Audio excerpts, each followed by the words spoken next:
महमल को देखने वाले हवेली लखा वाले आ रहे थे। जब उसने लड़के को देखा तो बेख्तियार उसके मुंह से सरमंटो का नाम निकल जाता है और ये बात उसकी फूफो भी नोटिस करती है और वो लड़का भी कि तुमने उस वक्त सरमंटो का नाम क्यों लिया। तब उसकी माँ उसको बताती है कि वो उसका उस्ताद है और उसके साथ उसको बहुत अकीदत है। हवेली लखा वाले महमल तो नहीं चाहती कि वो हवेली लखा वालों से मोहब्बत करे या उसकी शादी हो, लेकिन जब वो अपने बाप की बात सुनती है कि वो कहता है कि मेरी बेटी मेरा गुरूर है, वो इस गुरूर को टूटने नहीं देगी, तो महमल चुपचाप आकर कपड़े वगैरह पहन लेती है जो कि उसकी माँ ने मंगवाए होते हैं और बेचुलाचुरा उस लड़के से भी मिलने चली जाती है क्योंकि वो नहीं चाहती कि कोई भी बात उसकी तवक्का के खिलाफ हो, क्योंकि शुरू से ही वो उन दोनों को जानते हैं। जब वो लड़का है तो अच्छा, लेकिन महमल अब देखें क्या जवाब देती है। वो अपने बाप को तो कह चुकी है कि अगर इसकी बात चल पड़ी तो वो मैं हाँ ही होगी, लेकिन अब बीच में सरमंटो आ रहे हैं। सरमंटो को वो बिला वजह उसने याद किया क्योंकि अभी भी उसकी कॉल आती है कि वो जब उसने सिक्योरिटी दी होती है तब उसको कहता है कि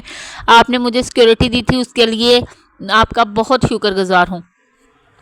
ये बात उसकी फूफो फ़ोन पर सुन लेती है लेकिन उसको कुछ नहीं कहती। वो कहती क्यों फ़ोन आया था, तो वो यही बता रही थी।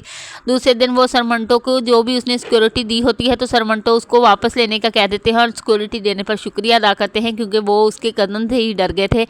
लेकिन अब सबके कहने पर वो क्या कहते हैं कि ये क्या सोचेगा कि सरमंटो इतना डरपोक है कि अपने लिए सिक्योरिटी मंगवा ली, क्योंकि वो ऑफिस जाते हैं या यूनिवर्सिटी जाते हैं तो आज तक उन्होंने सिक्योरिटी नहीं ली। सबको अपने बारे में यही सोचता देखकर उन्होंने सिक्योरिटी वापस कर दी कि सब उसको डरपोक ही कह रहे हैं। अब देखते हैं कि आगे महमल क्या उस सरमंटो से मोहब्बत करने लगेगी, क्या उस लड़के से ही शादी कर लेगी, और जो भी ताल्लुकात हैं इसमें दुश्मनी के क्या वो आगे जाकर उनके लिए ख़तरा बन जाएंगे, क्योंकि उसकी दोस्त वो नहीं आ रही होती। तब उसको पता चलता है कि वो तो मजाक में ही कहती है, लेकिन उसके जो दोस्त होता है वो उसको जाकर बता देता है कि भाभी कह रही है कि वो लड़की फौत हो चुकी है, उसको हार्ट अटैक हुआ है। अब देखते हैं कि नेक्स्ट एपिसोड में वो लड़की वाकई मर जाती है।